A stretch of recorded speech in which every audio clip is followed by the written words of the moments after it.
विश्वामित्र ने कहा, हे रामचंद्र, मैंने इंद्र से इस नगरी का जो प्राचीन इतिहास सुना है वह कहता हूँ, सुनो। प्राचीन समय में सतयुग में दिति के पुत्र महाबली दानवों और अदिति के पुत्र धार्मिक देवताओं ने चाहा कि हम किसी उपाय से अजर अमर और निरोग हो जाएं। बहुत सोच विचार कर उन्होंने यह निश्चित किया कि समुद्र मथ कर अमृत निकालें और उसे पीकर अपना मनोरथ सफल करें। यह निश्चय करके देवता और दानव समुद्र मथने के लिए तैयार हो गए। उन्होंने मंदराचल को मथानी बनाया और उसे बासु की नाग से बांधकर समुद्र मथने लगे। इस प्रकार जब समुद्र मथते मथते 1000 वर्ष बीत गए, तब बासुकी नाग विष उगलने लगा और दांतों से पर्वत काटने लगा। उससे अग्नि के समान हलाहल महाविष उत्पन्न होकर देवता दानव मनुष्य आदि संपूर्ण जगत को भस्म करने लगा। तब देवता डर के मारे भगवान शंकर की शरण में गए और त्राहि त्राहि कहकर उनकी स्तुति करने लगे। उसी समय वहाँ शंख चक्रधारी भगवान विष्णु प्रकट हुए। विष्णु ने मुस्कुराकर भगवान शंकर से कहा, समुद्र मथने से जो पदार्थ सबसे पहले प्राप्त हुआ है वह आप ही का भाग है, क्योंकि आप सब देवताओं में श्रेष्ठ हैं। यद्यपि हे प्रभु, आप इसे सबसे पहले अपनी पूजा मानकर ग्रहण कीजिए। यह कहकर भगवान विष्णु उसी जगह अंतर ध्यान हो गए। देव देव महादेव ने देवताओं को भयभीत देखकर और विष्णु की यह बात सुनकर उस विष को अमृत तुल्य मानकर पी लिया और देवताओं को विदा करके वे अपने स्थान को चले गए। देवता और दानव फिर समुद्र मथने लगे। तब मंदराचल पाताल को चला गया। यह देखकर देवता और गंधर्व विष्णु की स्तुति करने लगे। हे भगवान, आप सब प्राणियों की गति हैं, विशेषकर देवताओं के तो एकमात्र सहायक आप ही हैं। अतएव मंदराचल का उद्धार करके हम लोगों की रक्षा कीजिए। देवताओं की यह स्तुति सुनकर भगवान विष्णु कछुए का रूप धारण करके पाताल को गए और अपनी पीठ पर मंदराचल को रखकर वहीं सो गए। उसके बाद पर्वत के ऊपर हाथ रखकर देवताओं के बीच में खड़े होकर आप भी समुद्र मथने लगे।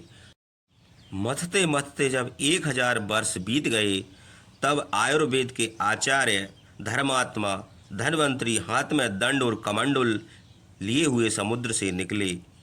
उसके बाद सुंदरी अप्सराएं निकली। अब पानी के मथने से वे उत्पन्न हुई, इसलिए उनका नाम अप्सरा पड़ा। हे रामचंद्र, वे अप्सराएं 60 करोड़ थीं और उनकी दासियों की तो संख्या नहीं की जा सकती। समुद्र से उत्पन्न अप्सराओं को देवता और दानव किसी ने स्वीकार नहीं किया, इसलिए वे साधारण स्त्रियां हो गईं। उसके बाद वरुण की कन्या वारुणी पैदा हुई। वह पैदा होते ही यह फिक्र करने लगी कि कोई मुझे ग्रहण करे। दिति के पुत्र दानवों ने उसे स्वीकार नहीं किया, किंतु अदिति के पुत्र देवताओं ने उसे ग्रहण कर लिया। सुरा का ग्रहण न करने से दानवों का नाम असुर और ग्रहण कर लेने से देवताओं का नाम सुर हुआ।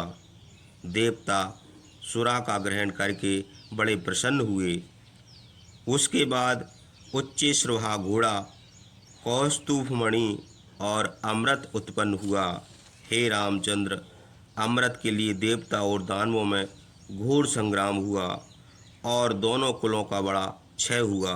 दानवों ने जब देखा कि हमारी हार हो रही है, तब वे राक्षसों को भी अपने साथ मिलाकर देवताओं से युद्ध करने लगे। जब दोनों ओर के युद्ध क्षीण होने लगे, तब महाबली विष्णु माया के बल से मोहिनी मूर्त धारण करके अमृत उठा ले गए। जो दानव विष्णु के सामने युद्ध के लिए खड़े हुए, उनको उन्होंने सुदर्शन चक्र से चूर्ण कर दिया। इस प्रकार देवताओं के हाथ से असंख्य दानव मारे गए। अंत को देवराज इंद्र ने बहुत से दानवों का विनाश करके अपना राज्य स्थापित किया और वे बड़े प्रसन्नता से ऋषियों के साथ सब लोगों को शासन करने लगे।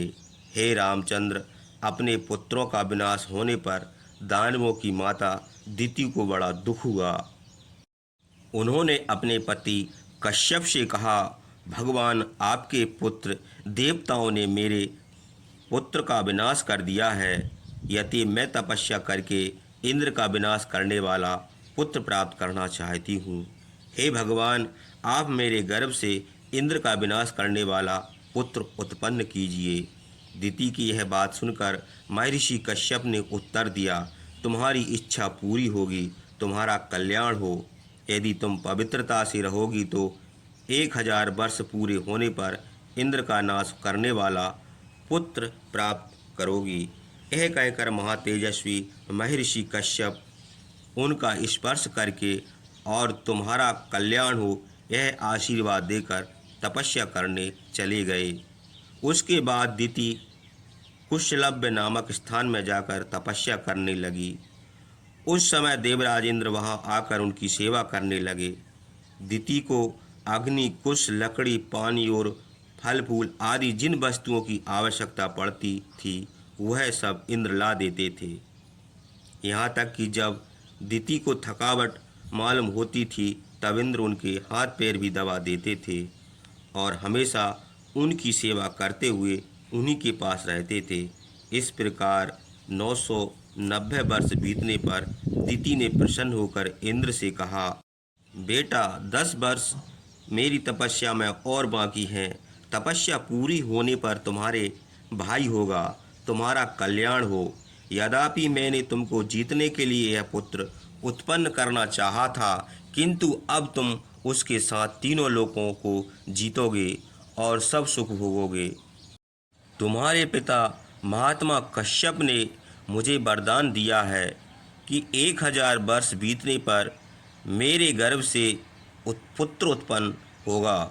इस प्रकार बातें करते करते दोपहर हो गए और दिति सैया पर जिधर सिर रखना चाहिए उधर पैर रखकर सो गई। सिर के स्थान पर पैर और पैरों के स्थान पर सिर रखकर दिति को सोती हुई देखकर इंद्र बड़ा प्रसन्न हुआ और हंसने लगा। हे रामचंद्र, दिति को अपवित्र देखकर इंद्र उनके गर्भ में घुस गया और गर्भ के 7 टुकड़े कर दिया। जब वज्र से घायल होकर गर्भ में बालक रोने लगा तब दिति जाग खड़ी। बालक का रोना सुनकर रो मत कहकर इंद्र उसे समझाने लगा और रोते हुए 7 टुकड़ों के भी प्रत्येक के 7 खंड कर दिए। इसका वध न कर दिति के यह कहने पर माता का सम्मान रखने के लिए इंद्र गर्भ से निकल आया और हाथ जोड़कर दिति से बोला, हे देवी, आप सिर के स्थान पर पैर और पैरों के स्थान पर सिर रखकर अपवित्र भाव से सो गई थीं।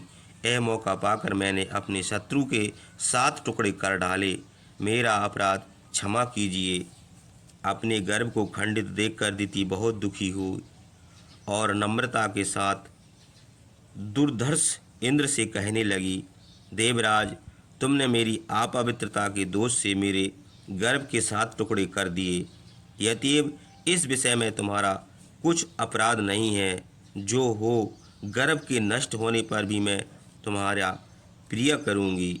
मेरे गर्भ के यह 7 टुकड़े वायु रूप होकर तुम्हारे लिए 7 स्थानों की रक्षा करेंगे। दिव्य रूपी यह मेरे पुत्र मारुत नाम से प्रसिद्ध होकर 7 लोकों में विचरेंगे। इनमें एक ब्रह्मलोक में, एक इंद्रलोक में और एक आकाश में दिव्य वायु के नाम से भ्रमण करेगा। हे देवराज, अन्य 4 पुत्र तुम्हारी आज्ञा से सब दिशाओं में विचरेंगे। तुमने इनको मारुत कह कर समझाया है, इसलिए मारुत नाम से प्रसिद्ध होंगे। दिति की यह बात सुनकर इंद्र ने हाथ जोड़कर कहा, आपने जो कहा वह अवश्य होगा। आपके पुत्र देव रूप होंगे, इसमें कुछ संदेह नहीं है। दिति और इंद्र तपोवन में यह बातें करके स्वर्ग को चले गए। हे रामचंद्र, वह स्थान यही है जहाँ इंद्र ने निवास किया था और दिति ने तपस्या की थी। हे रामचंद्र, इक्ष्वाकु के वीर्य से अलम्बऊसा के गर्भ से विशाल नाम का एक परम धार्मिक पुत्र उत्पन्न हुआ था। उसी ने इस स्थान पर विशाला नाम की नगरी बसाई है। विशाल के पुत्र हेमचंद्र, हेमचंद्र के पुत्र सुचंद्र और सुचंद्र के पुत्र धूर्मास्वय, धूर्मास्वय के पुत्र संजय, संजय के पुत्र प्रतापवान, सहदेव, सहदेव के पुत्र कुशासव, कुशासव के सोमदत्त और सोमदत्त के एक ककुस्थ हुए। ककुस्थ के पुत्र महातेजस्वी सुमिति हैं। वही इस समय इस नगरी का शासन करते हैं। इच्छुआ की कृपा से यह सब राजा बड़े धार्मिक, बलवान और दीर्घजीवी हुए। हे रामचंद्र, आज की रात हम लोग यहीं ठहरेंगे और कल प्रातः जनकपुर को चलेंगे। महायशस्वी सुमित को जब विश्वामित्र ने आने का समाचार मिला, तब वे अपने पुरोहित और बंधु बांधवों सहित उनके पास आए और सम्मानपूर्वक कुशल प्रश्न करके अपने हाथ जोड़कर बोले, हे महर्षि, आपका दर्शन पाकर मैं कृतार्थ हो गया। आपने बड़ी कृपा की। मेरे समान धन दूसरा कोई नहीं है। परस्पर कुशल प्रश्न हो चुकने पर सुमिति ने महर्षि विश्वामित्र से पूछा, हे तपोधन, देवतुल्य पराक्रमी, हाथी और सिंह की सी चाल चलने वाले दो राजकुमार कौन हैं? इनकी आंखें कमल के समान, इनके हाथों में अस्त्र शस्त्र और अश्विनी कुमार के समान रूपवान और युवक है। मुझे तो ऐसा जान पड़ता है कि मानो देवलोक से दो देवता पृथ्वी पर उतरे हैं। हे महर्षि, भला ये पैदल चलकर किस प्रयोजन से यह आए हैं? जिस प्रकार सूर्य और चंद्रमा